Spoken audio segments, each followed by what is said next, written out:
Hey, Cut the Shit listeners. You can find every episode on Apple Podcasts, Spotify, or YouTube. Go check us out. Welcome back, everybody. You're listening to Cut the Shit, a podcast series that aims to take a closer look at the impact of the IT industry, both the good and the bad. Cut the Shit is brought to you by Plow Networks, a managed IT services company based just outside Nashville, Tennessee. I'm Bryan and Lee, COO here at Plow, and I'll be your host for this series. I'll ask questions, and with the help of our guests, try to dig deep on some of the key challenges we all face dealing with IT. So with that, let's cut the shit and get started. On today's episode, I'm very excited to have Lee Foster as our guest. Lee currently serves as General Manager for Australia and New Zealand for Insentra, an international IT services and consulting company based in Sydney, but with offices in England and the US. Insentra is a channel-based provider, meaning they work in partnership with companies like Plow to provide IT services through us to our clients. Lee has a super interesting background, which we get into in the discussion, so I won't spoil it here. Needless to say, he took a fairly unconventional route to where he is today, and that unconventionality seems to be contributing to his ability to evolve as technology does, and which has led him to be a key AI thought leader at Insentra. During our conversation, Lee shares details on his background, what problems he is seeing clients face as far as getting AI to deliver results, and what Insentra's big plan is as far as helping clients take advantage of this groundbreaking new capability. I hope you enjoy my conversation with Lee Foster. Lee, welcome to Cut the Shit. How are you today? Awesome to see you, mate. Great to see you. I'm super pumped. It's exciting. It's evening here on the East Coast in the United States, and it's first thing in the morning for you in Australia. So we're bending time here, which is pretty cool. So I would say thanks for getting up for me, but I know you didn't get up for me. You had to get up anyway. But thanks for taking. Hopefully you've had a little bit of coffee. I got up for you, mate. I got up just for you. Just for me. Well, I'll take it. All right. Again, I'm super excited to have you on. Our relationship with your company, Insentra, goes back now a number of years. So this is a close partnership. You and I have spent a little bit of time talking, but we don't know each other well. So I'm excited for us to get to know each other a little bit better through this conversation, with the spotlight being mostly on you. So we'll learn more about Lee probably in this than we do about Bryan, but that's okay. People they don't want to know about me anyway. So, but before we dive into the meat of the discussion, how about we start with you give us an example of an interesting use of technology that you've either seen lately or used lately that you think others ought to know about. For sure, mate. For sure. I mean, one that stands out, and at the moment we're looking at how best to apply it, but where I've seen it applied, it's a piece of tech called Blings, Blings.io. And they've pioneered what they're calling MP5. So it's kind of video created on a device with the message that you want to send, and leveraging both tech and a little bit of AI. But effectively, as you interact with the video on the phone, on your device, the message changes and takes you on a journey depending on where you need to go. And it's generating new video content on the fly on the device. And it's pretty compelling. Go check it out, blings.io. And when you look at it, you'll look at it and think, how can I leverage this? This is like we were talking just before this session about us being able to speak at this kind of zero latency type capability. The ability to generate personalized branded video on demand on your device as you're looking at it is next level. It's pretty impressive. It's another one of those where, I mean, to your point, it's related to AI in the sense that very cool technology. Immediate thoughts are there's got to be ways we can use this, but they're not necessarily obvious, right? Right out of the gate. It's not that instrumental. So that's it. From a marketing standpoint, it's like that golden bullet everyone wants. I want Bryan to get something that's so tailored to him that when he watches this, it's like, this is me. This is you're talking directly to me in my language, and I just want what you have. Right? I need to go where you want to take me. Yep. That's every marketer's dream, right? For sure. It's pretty impressive. For sure. It's amazing every time I see it. I'll have to check that out, and we'll make blings.io. I'll make sure we'll get it in the show notes as well, so people can check it out. So. Yeah, awesome. Good deal.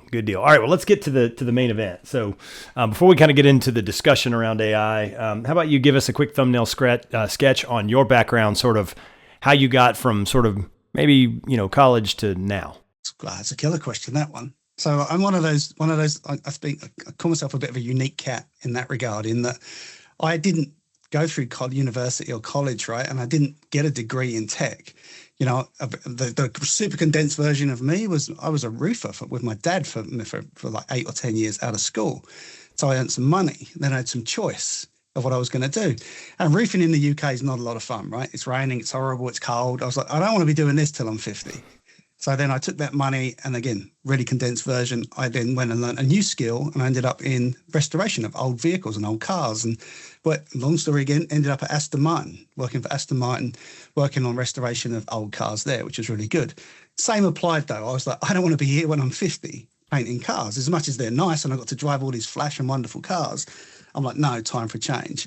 So I did one thing that I coach as many people as possible to do, and that is I 100% backed myself.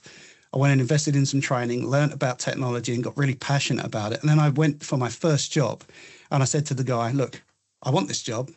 I don't want you to pay me. I'll work for as long as I need to work until I give you value. And at that time, you can start to pay me. And that ultimately, 20-something odd years ago, 28 years ago, is what secured me my first role in tech. And from there, I just learned and have been so passionate about continuous involvement and development. And my message in that, like I said before, is don't get stuck where you're at. If you want to pivot, change and move in a different direction, back yourself and go there. Right. It's so inspiring and refreshing to go do it that when you look back, you go, and now having this conversation, I go, yeah, I remember painting cars. That was awesome. I remember doing roofs, it all stands up well for you. Yeah. And that's kind of where I got to. And now for me, for the last 2 years, it's been all about AI and what's coming with AI and the innovation and change, certainly since having kids and looking at the impact this kind of tech's going to have on kids, both from an AI perspective and a cybersecurity perspective too, deep fakes and all the nasty stuff, the dark side of AI. Sure. So it's kind of making sure that I stay consistent and ahead and involved and passionate about this stuff. And really to cap it all off, I made a personal commitment and a personal statement. I want to influence a million people globally in one way, shape or another when it comes to my learnings, my experience and what I can give in and around AI enablement. All right. Well, that was... Man, all right. So you set the bar high here for where we go forward. So, before you mentioned AI and what you've been doing the last couple of years, and obviously the fact that our companies are partners. I know what you do, so that's exactly why you're on this podcast. But before we get to that, how about you set the table? Just give us a little bit of the story of Insentra, kind of both a quick kind of thumbnail sketch on its origin story, and then how you got folded into it. Yeah, awesome. All right. So Insentra was founded to solve a problem that existed whereby, again, I'll try and condense everything as quick as down as I can. We have a bunch of partners, vendors, ISVs, and managed service providers that have a problem where they win a whole lot of work. And ultimately, they're bidding for work and they can do most of the work, but some they can't. So that's challenge number one. And the work that they do win, they may not have the right people and the right skills at the right time to service it. So the founders of Insentra kind of set this business up to be, look, we're going to be 100% channel focused. We will never transact with any end user client. We're there to solve the challenge for the partners and that kind of channel ecosystem to give them the ability to say yes. So in that scenario, the work they would have otherwise said no to, they can now say yes to. And the work they said yes to that they couldn't fulfill, we partner with them to deliver that work. We're not subcontractor. We're not body shop type scenario. It's like we'll work with our partners to actually scope out that work so we deliver an excellent outcome for our partners, right? So, and that's continued to be true for 15 years. Where I fit was almost, within the first 6 months of founding Insentra, the CEO, Ronnie, and I managed to cross paths. I was in the UK, he was in Australia, and we got connected by a random friend and ended up having a 3-hour Skype conversation, of which he promised me a contract when I woke up in the morning, which I'd been promised before from Australia and never came to fruition. And I woke up and sure as it was there. So I joined Insentra like within the first 3 months. There were 4 of us when we started 15 years ago. And now we're kind of hovering between 120 and 160, depending on markets and fluctuations and stuff like that globally. So it's been a fun journey. And all of the pivots and changes and different techs and vendors and market trends, we've been through all of that. I've been focused on AI for the last 2 years, but it's been a thread for the last 6 or 7, so really since the inception of the first generations of AI. Right. And when was the move from the UK to Australia? That was November 2010. Okay. All right. So been a good while. Yeah. Yeah. And it was a fun move. It's a great move. We've got a young family here now, and we live by the beach, so they're beach boys and all of that. So it's a lot of fun. Very nice. Very nice. All right. So we can get into it now. So, when I hear the story of AI or Insentra and think about, I think of you guys as being AI forward, right? In the sense of what you guys are up to and kind of to your point, mentioning the thread, kind of going back a bit.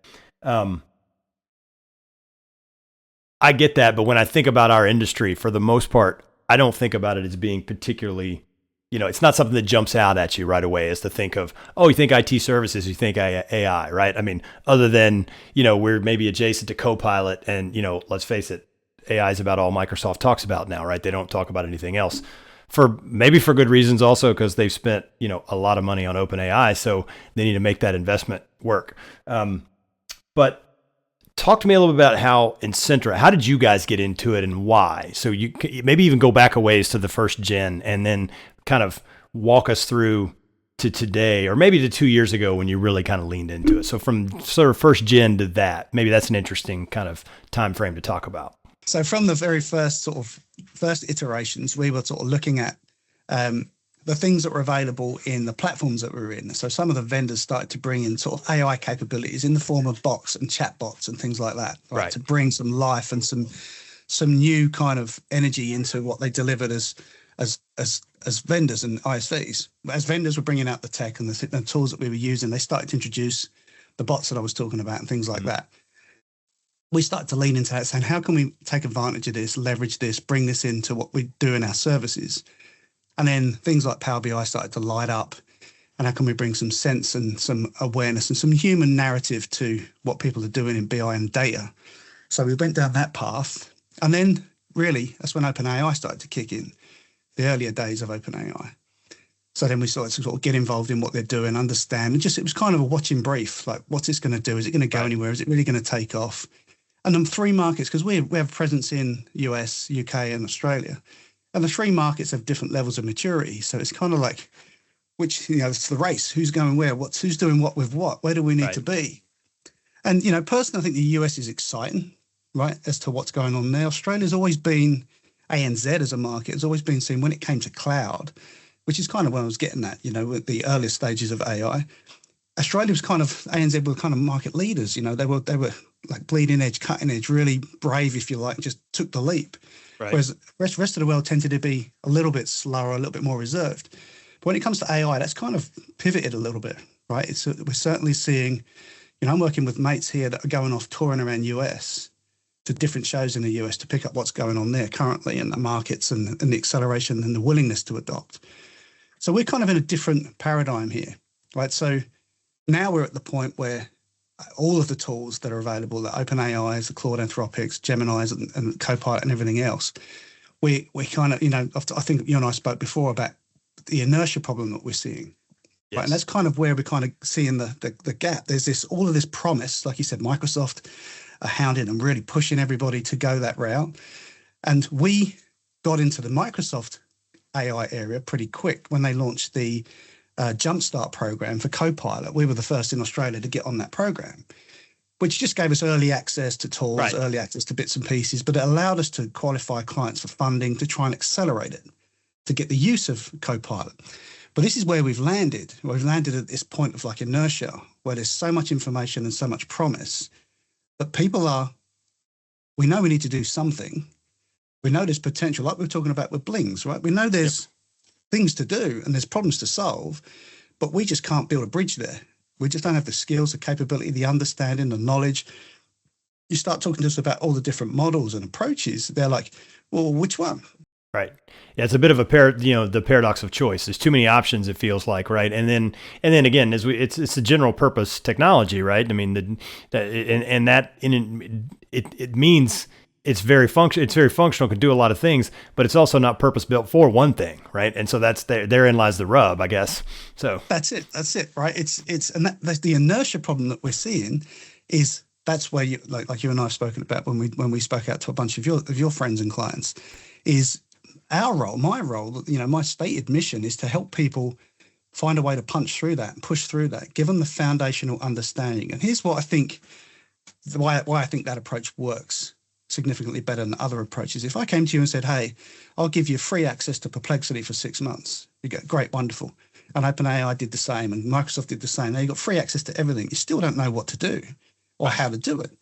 But if the other way around, I said, hey, for the next 2 months, we're going to lean in and we're going to give you all the foundational capability and understanding the skills and allow you to apply that to your role and start to build out advocacy and build out a champion group within your business and start to get results. Then when someone comes and says, hey, I'll give you this tool for free, you're like, I know exactly what I'm going to do with that. I'm going to do that with that. I'm going to use this for this. You know what I mean? You get momentum. You don't get that inertia, right? So it's kind of, that was a long way around where we started with AI and where we are. And I kind of moved into what we're seeing, but that's kind of the state of the nation right now.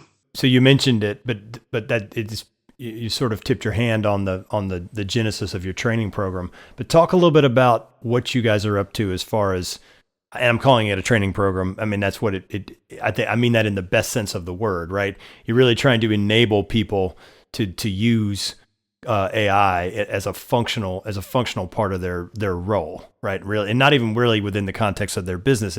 It's you're starting at the role level. At least that's what it sounded like to me when I sat in on the first session. So, talk to me a little bit about how you guys got to that, because you're not a training organization. I mean, you're a consulting organization. You're doers, not trainers necessarily. So, talk a little bit about that, because that's an interesting wrinkle.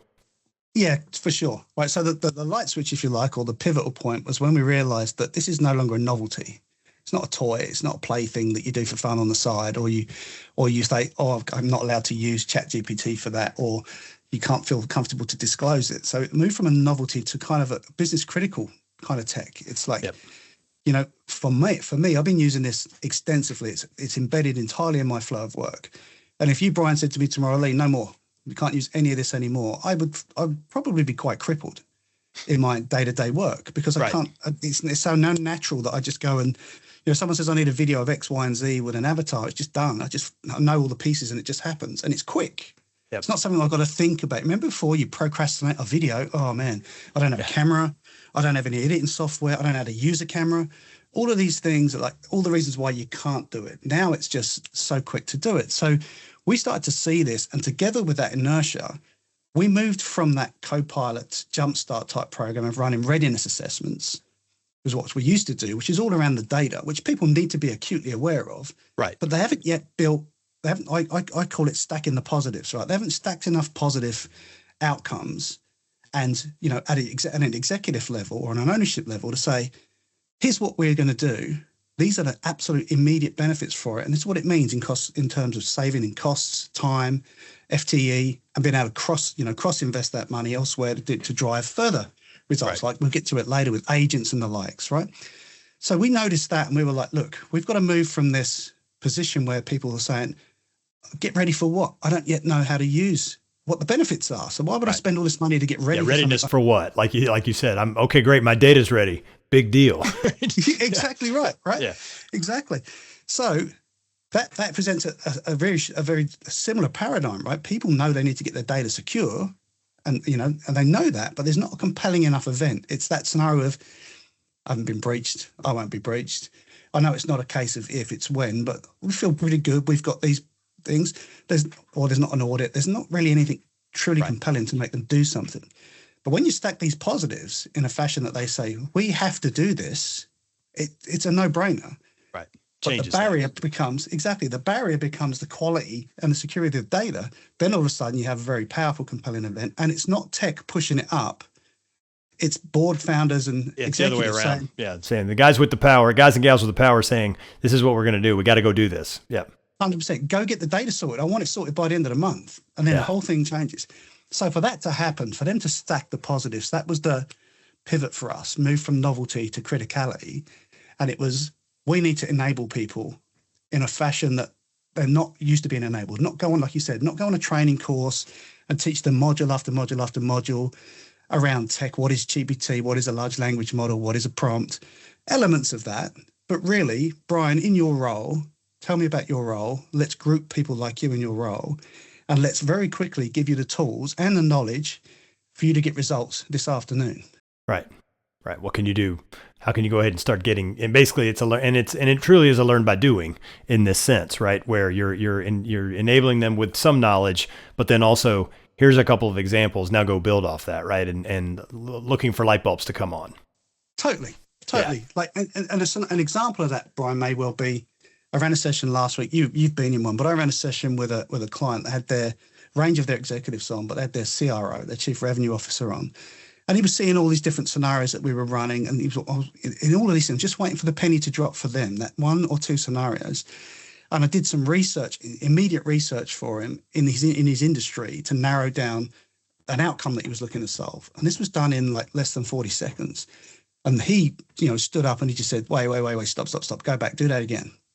So we went back and I showed him again. I said, what's got you sparked up? He said, I spend best part of a day and a half a week doing that. And you just did that in under a minute. He said, I want that and I want it now. I want it now. That is a game changer for me. And that's what we're seeing, Brian. It's that bridge I'm talking about. They go, I know I've got this problem. I'll just keep doing it. It's just the way I do it. I just suck it up. I might get someone else to do it, which is great, but it still has to be done. But if I can get this done in my flow of work, before we even get to things like agents, right? If I can get this done in my flow of work quickly, then that's a win for me. Yeah. And that's kind of how we do it. We talked about personas and roles. We focus on these different areas to get those results. So it's pretty clear you got sort of I'll call it an escalation model or a hierarchical sort of as innovation or embedded, integration model. You started with, it feels like we've got sort of role specific or things you can do to basically help yourself, like be more productive, solve problems for yourself. And then you mentioned agents and some other things. So talk a little bit about, I assume you've got, kind of lay that out for us in terms of the escalation path. Yeah. So let's just use Bryan for an example, right? If I bring something to you now, forget I know what you know, but if I came to you and you saw something that you were like, let's just say your role was in, you run your business and you've got an area where you're bringing in new people, and you've got a role description and you've got 120 people apply. And the time it takes for somebody, yourself or someone in the team, to go through all those applications and everything else to get it down to matching this job description. Right. So a manual process, the first step would be, here's a prompt that will let you supply the job description and all of the applicants. And then it will review every single applicant in seconds against the role profile and then stack rank them for you to who to approach first, right? So you're like, geez, that just saved me like 7 or 8 hours a week, right, or more, right? Then you're doing that consistently, and this is where the agent world comes into play. The basis of an agent before we get to agentic connecting agents together. But the second stage is like, all right, well now I know I do this weekly, consistently. I'm now going to create a very basic agent that just does that for me. All I need to do is drop these files into this folder, trigger the agent, and the agent would just go and do its job and say, here's the recruiter, here is your stack rank list of the first 6 people you need to go speak to, right? And then human in the loop always, for the as you train and tune these agents, you're going to check for like kind of hallucinations and weirdness. Right. Do those 6 make sense, right? When you look at them and go, yeah, I see why, or if 4 of them look good and 2 of them don't make any sense, you're like, exactly. Okay. You got to iterate, right? You got to check it. Exactly. Yeah. If you've got 120 applicants or like 50 applicants and it gives you a stack rank list of 6, at least the first thing you do is just go look at those 6. You're still not having to trail through everything and try and search and find comparisons and everything else, right? So the basis of an agent is to get your result, and then you start to tweak it and tune it to get it to be really efficient, which triggers the next piece of iteration. You're like, well, what I now want to do is this result. I now want to take this result and have an action fire and do something else with it. Take these 6 and inject them into the HRIS system, Bob, or whatever it may be, right? And put these in there as real applicants, and then notify the recruiter or the hiring leader or CEO, Bryan, of these are the prime people, and then now go book the first interviews, right? So that's kind of the agentic workflow. So it goes from that knowledge to using text-based GPTs into the basics of an agent, and then into agentic workflows, connecting things together. And we can talk about the variances of the kind of conversational bots, conversational AI, and video AI. That kind of sits in that between the initial discovery piece, the initial usage of a GPT and an agent, as to how you deliver that experience to people. Right. Yeah, we can talk a little bit about that in just a minute. I did, as you think about Well, let me ask a very specific question. How long have you been running your sessions? When did you guys kick your program off? How long has it been going? So that's probably in anger, I'd say probably 7 or 8 months now. Okay. So how many times have you done it? How many run throughs have you done? Oh man. So far we've reached just under 3,000 people, delivered it to around 3,000 people. And that's probably, if you think back at that time, we do about 2 or 3 sessions a week, ranging from running for an organization that's got 10, 15, 20 people on, or running a more public type session that's got like 550, 600 people. A lot of people. I did one recently in ANZ for a focused target group that chartered accountants that was 900, just under 1,000 people. So it goes out quite quickly. Right. So, and it's one of those things when we run them, Bryan, they're very much, hey, I went through this, you should jump on this session, right? Because we run these, as you know, there's no cost to the initial hour, the first part of this program. So we want to reach as many people as possible to just get them fired up. And when they get fired up, I just did one beginning of this and back into last week, where the lady, the CEO of that company, we delivered that sprint 1 session to, and I'm sure we'll talk about what the sprints are. And she was like, the following day she rang me and said, Lee, I had 3 quotes to do training and enablement around AI. I've torn up the other 2. And we didn't charge for this session. She said, because this kind of approach is what we want. We don't want training on a product or training on a tool. We want somebody to work with us, understand us, and involve with us over a period of time to help us get momentum. And that's the key word. Right. So talk a little bit. You mentioned the sprints. What's your process look like now? And has it been the same from the beginning, or have you already iterated from where you started?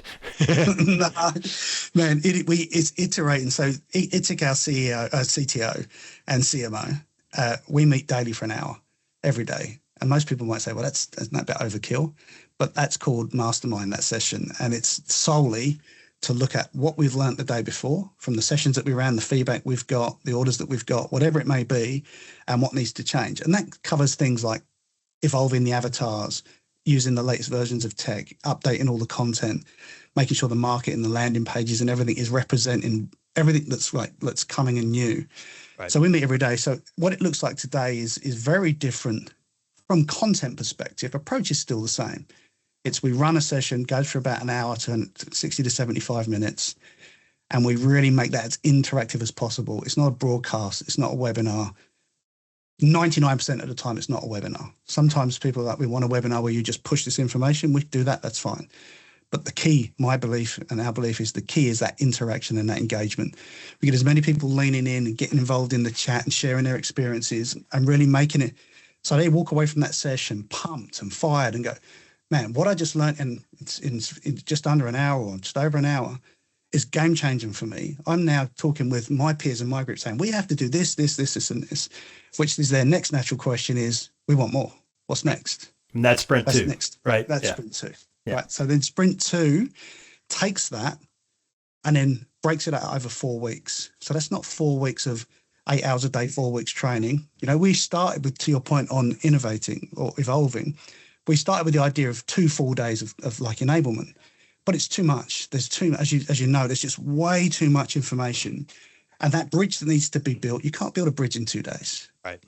You know, if you put real days to it, that'd be 1 year and 4 years, right, to build a bridge. But like when we're talking 1 week and 4 weeks, to be able to get from here to here, you need to be able to get enough information that you can actually take it to your point, learn by doing, use it, get some results, and then watch that grow. When you take Bryan goes and sits with 5 other people and says, hey, watch this, and you show them, and they take it to 5 other people, and they take it to 10 people, you've got 200 people in no time doing that one thing. Yeah. And it happens really, really quickly. So sprint 2 takes what was delivered in sprint 1 and then builds upon that by going through some of what we've discussed. Week 1 is all about doubling down on what you saw in sprint 1 and really embedding that foundation, giving you the tools and getting it set right so you can start doing it for real.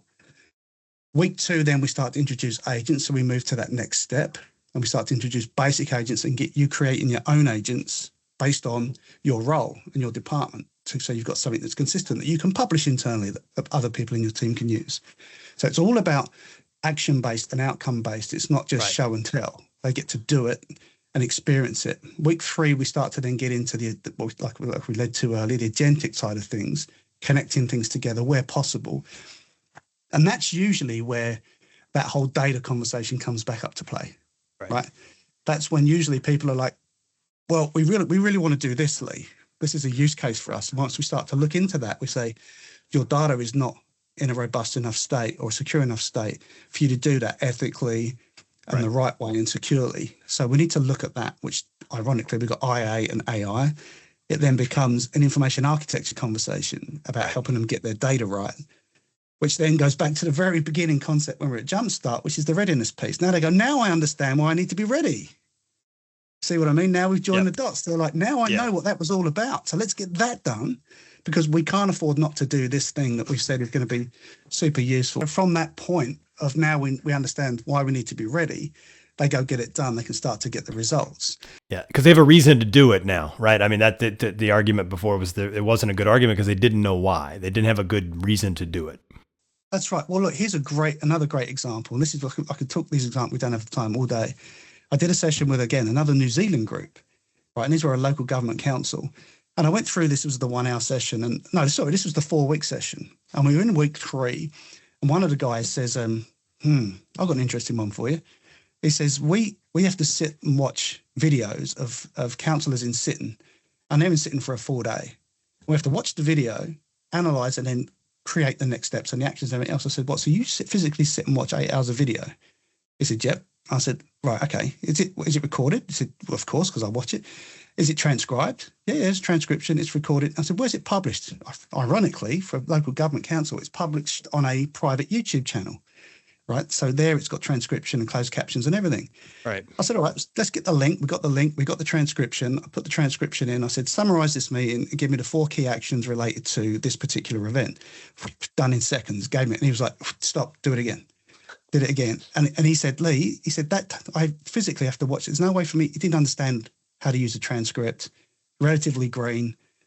Took him through this. And the pivotal point for me, so that's 8 hours, right? So now he does that in less than 10 minutes. He said, Lee, that's the kicker isn't just this. He said, there's 5 of us that do this across the business. So it's 40 hours a week. Yeah, 40 hours a week. It's a full week that's being somebody watching the video. Condensed to an hour. Yeah, they've taken 40 to an hour, 50 minutes. Yeah.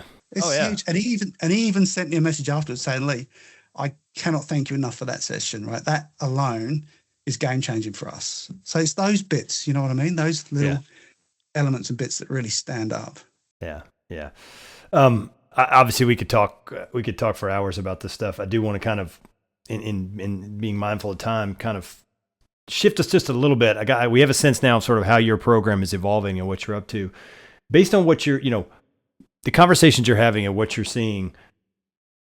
I don't want to get too tool specific, but are there specific tools or platforms that you guys are seeing that are more or less helpful for folks in trying to implement some of these strategies? What are you seeing? And again, I'm not trying to sell anything here. Obviously, we sell Microsoft stuff, but there's a range of tools out there from free to paid and everywhere in between. So curious what you're seeing in terms of tool adoption that's making good sense for folks so far.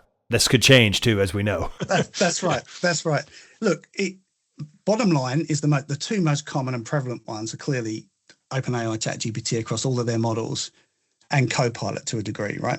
Knowing that Copilot is still OpenAI and it's just a modeling measure, right? So it's an embedded tool set, right? I mean, it's probably a way of thinking about it. Yeah, totally right. But it's what we see is this kind of weirdly, because Microsoft delivers so much messaging, but this misunderstanding of what Copilot is and how it lives and how it resides, what you get in the free version versus if you pay for the M365 Copilot, what you get. And just that's an enablement piece on its own.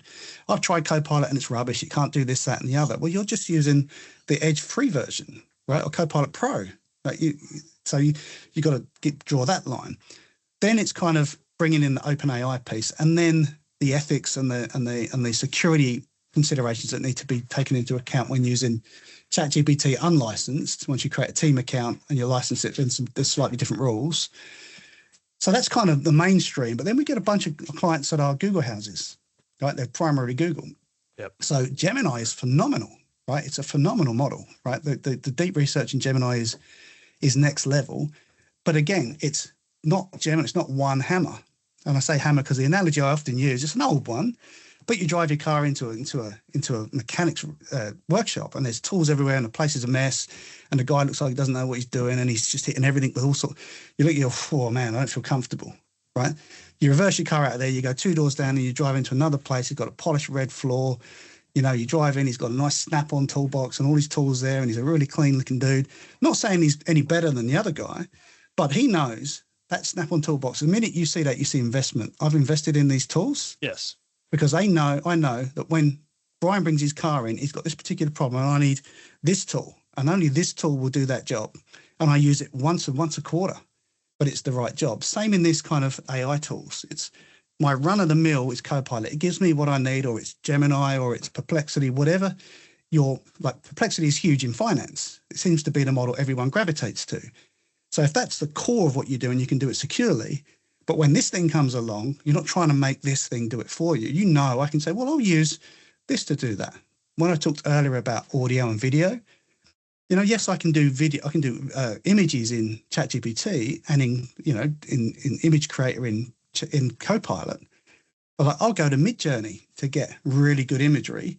Then I take that imagery and I put it in HeyGen to create an avatar. So I know the different tools to give me the outcome, and I do those. And obviously you're going to have specializations, right? This makes sense, right? This is a way of competing, and it creates a better outcome for us.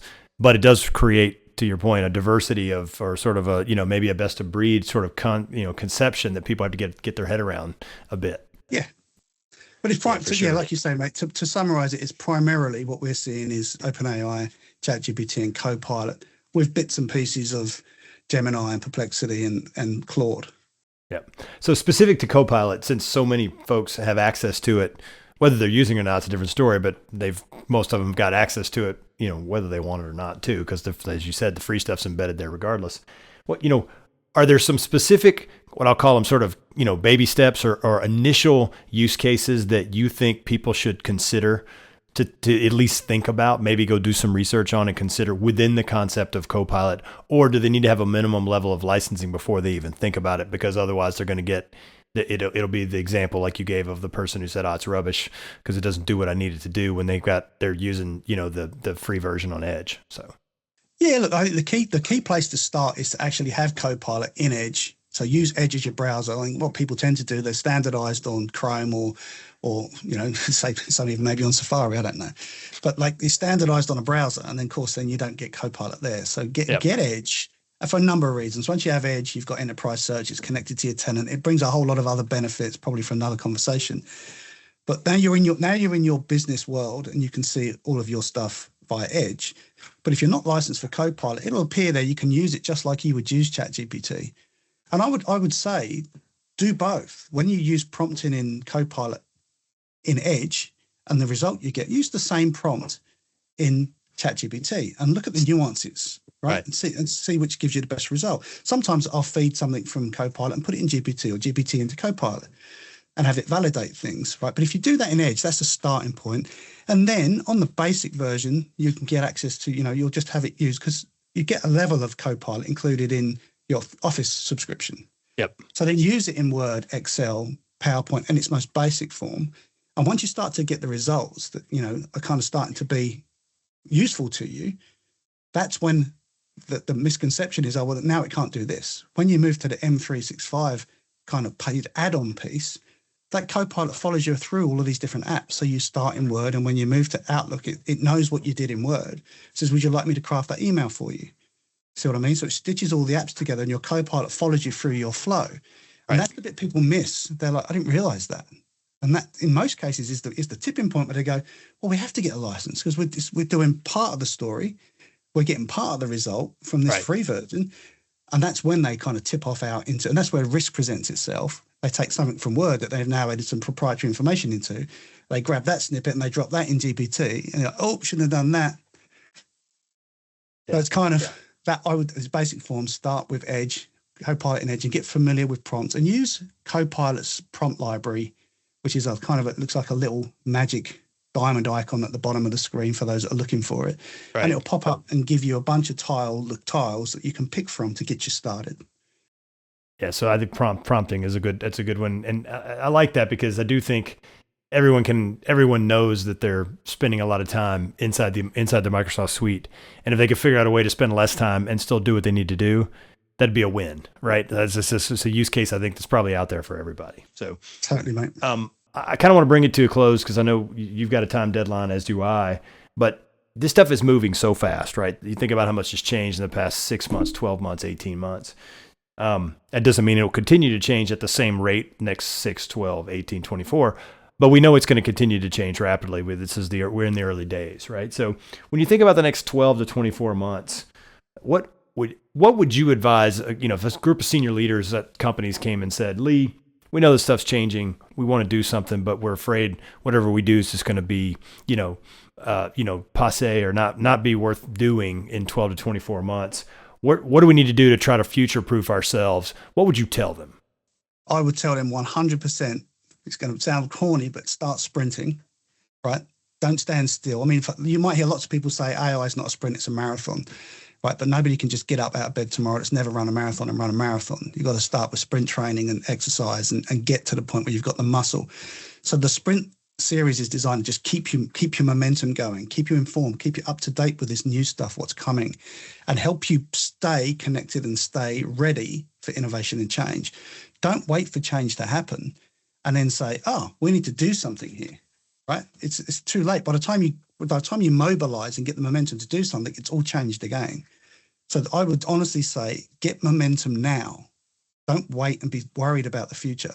Right. The only way to deal with the change is to go ahead and get going now, right? So that you can be ready for it. That's it. And as it rolls, roll with the punches. As it comes, you're prepared. You've got people, you've got champions in an organization that get this, and you're kind of an AI-enabled business.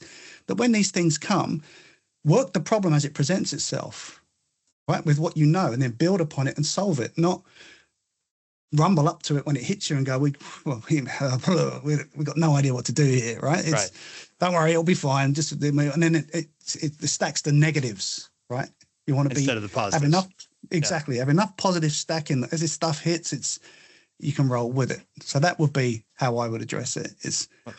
And anybody that wants to hear more, I'm happy to talk to as many people as my stated objective, Bryan. I do. 1 million people, right? And you've got to plan for that, and you've got to process with the sprints, which we know. So, and we're going to try to do our part with that too, because we don't have a program like that, and we're thrilled to have a partner that can bring that to the folks that we work with. So, all right, well, let's wrap up real quick. One thing, I always like to end with something personal. So real quick, I know you got to go take your boys to school.